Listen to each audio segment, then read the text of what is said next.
안녕하세요. 박원호 목자입니다. 목자 목례의 삶 공부를 마치고 소감을 함께 나누겠습니다. 목자 목례의 삶 공부를 시작하며 그 시간이 저에게는 바늘방석에 앉아있는 느낌이었습니다. 왜냐하면 목장의 목자가 된 지는 오랜 세월이 지났지만 영혼을 기이 여기기를 소홀히 했고 부르심에 대한 사명감에 열정을 다하지 못했기 때문입니다. 하나님의 능력을 바라보며 목장 사역을 해온 것이 아니라 나약한 자신의 한계에 갇혀 형식적인 사역을 하고 있었던 제 모습을 돌아보며 회개하는 시간이 되었습니다.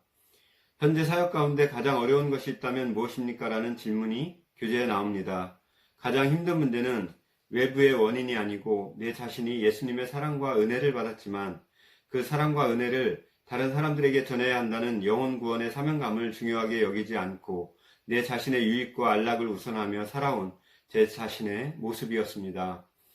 모든 환경은 하나님께서 허락하시고 그 환경을 변화시켜 주시기도 하지만 믿음으로 저희들이 그 환경을 극복하기를 더 원하시는 분이라는 것을 간증을 통해 알 수 있었는데 도저히 섬기기 힘든 어려운 상황에서도 목장을 섬겨 나가시는 목자, 목녀님들의 살아있는 섬김을 통해 알 수 있었습니다. 돌이켜보니 저의 목장 사역은 성령님의 임재에 대한 갈급한 소망과 기대가 부족했고 매주 형식적인 목장 나눔 속에 진솔하고 감정적인 나눔이 부족했던 것을 알 수 있었습니다. 하나님은 모든 것을 아시지만 우리가 간절하고 구체적으로 구하고 기도할 때 그 상황에 정확하게 응답하시는 분이시기 때문입니다. 목자, 목녀님들이 어려움 속에서도 섬기기 위해 시간을 내며 지혜를 구하고 연약한 목원들과 VIP를 위해 기도하는 모습들이 새롭게 도전이 되었습니다. 삶 공부를 하면서 목원 한 사람 한 사람이 2년 이상의 소중한 식구라는 친밀감으로 다가왔습니다. 서로 위로하고 사랑하며 하나 되어 아름다운 하나님의 공동체를 만들어가는 기이한 가족이라는 마음이 들었습니다.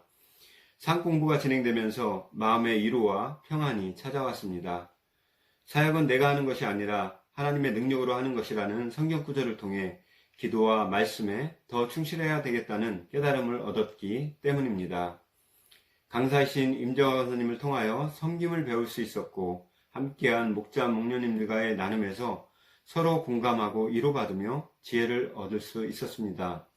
삶 공부를 마치며 사명감을 회복하고 예수님이 손수 가르쳐준 섬김을 실천하며 내 관점이 아니라 하나님의 시선으로 영혼을 사랑하며 하루하루 삶의 동기를 부여하는 목자 되기를 소망합니다.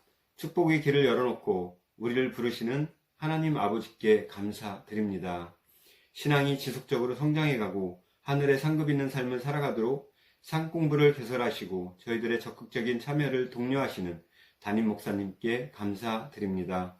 나이를 잊은 열정적인 강의를 해주시고 기도와 섬김의 모범을 보여주시는 임정화 권사님께 감사드립니다. 함께한 목자, 목녀 여러분 감사합니다. 그리고 목원들이 있어 행복합니다.